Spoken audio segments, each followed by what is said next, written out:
The fluorescent lights hummed their electric lullaby as Sarah Martinez clocked in for her first night shift at Memorial Hospital. 3 a.m. to 11 a.m. 8 hours of solitude in the geriatric ward where silence was supposed to be golden. She needed this job desperately, and night shifts paid double time. What she didn't expect was to discover why the previous nurse had quit without notice. Room 304 was supposed to be empty. The patient, Mrs. Eleanor Harding, had passed away 2 weeks ago according to the charts. But as Sarah made her rounds, she heard the distinct sound of someone pressing the call button. 3 short bursts, pause, 3 more. She checked the system twice, but no alerts showed on her screen. Walking down the sterile corridor, her soft-soled shoes squeaking against the polished linoleum, Sarah approached room 304. The door stood slightly ajar, though she remembered closing it earlier. Inside, moonlight filtered through Venetian blinds, casting prison bar shadows across the empty bed. The call button lay on the nightstand, innocent and still. But the sheets were rumpled, as if someone had been lying there moments before. Sarah smoothed the bedding and returned to the nurse's station, but the feeling of being watched crept up her spine like ice water. She threw herself into paperwork, checking medication schedules and updating patient files, but concentration proved impossible when the call button from 304 rang again. This time, she didn't hesitate. Marching straight to the room, she found everything exactly as she'd left it, except for one detail that made her blood freeze. On the pillow lay a single gray hair, long and thin, still holding the shape of a head that had rested there. Mrs. Harding had been bald from chemotherapy. The next night brought similar occurrences. Room 317, where Mr. James Morrison had died 3 months ago, began requesting ice chips every hour on the hour. The vending machine in the hallway would dispense items without payment, always the same thing: butterscotch candies that Mr. Morrison used to love. Room 329 started running water in its bathroom sink at exactly 4:37 a.m., the precise time Mrs. Dorothy Chen had passed away.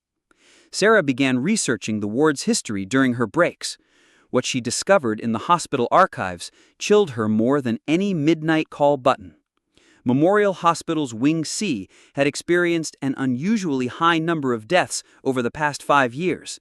Not from medical complications, but from patients who died alone, with unfinished business that gnawed at their souls even after their hearts stopped beating.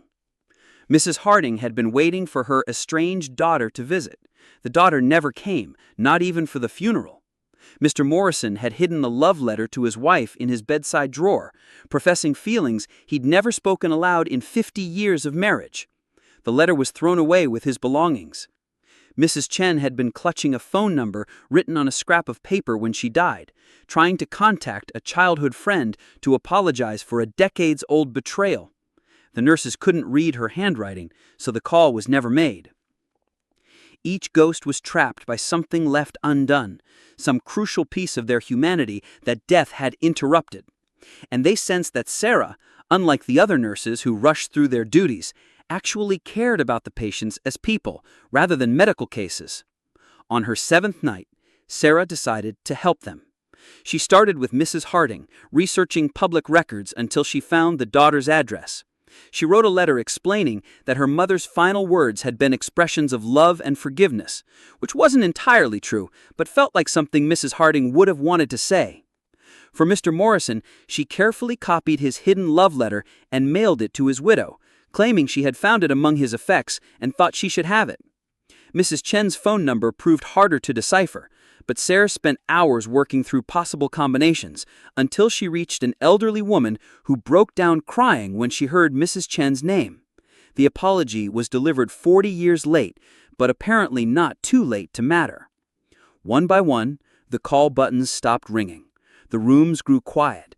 The hospital felt less heavy, as if some invisible burden had been lifted from its walls. But Sarah's kindness came with an unexpected consequence. Word spread through whatever realm the dead inhabited, and soon spirits from other wards began seeking her help. Patients who had died years ago started appearing in her peripheral vision, always just out of direct sight, holding scraps of paper with names and addresses, or whispering messages she couldn't quite hear. The living patients began complaining about strange dreams where deceased relatives gave them specific instructions to pass along to Sarah. Families started visiting with odd requests from beyond the grave. The hospital administration grew concerned about the unusual incidents clustered around Sarah's shifts. Sarah realized she had become something she never intended: a medium between the living and the dead, a conduit for final messages and last wishes. The responsibility was overwhelming, but she couldn't stop. Each ghost she helped brought her a profound sense of purpose she'd never experienced in any other job.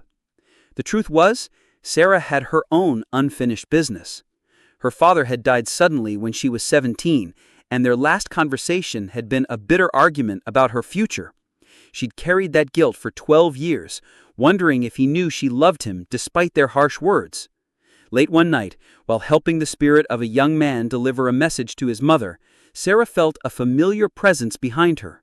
She turned to find her father standing in the doorway of room 304, looking exactly as he had the day he died, wearing his favorite flannel shirt and holding the baseball glove he'd been meaning to give her. He didn't speak, but he didn't need to.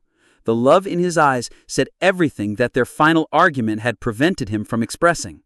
He held up the baseball glove and pointed to her, then placed his hand over his heart and smiled.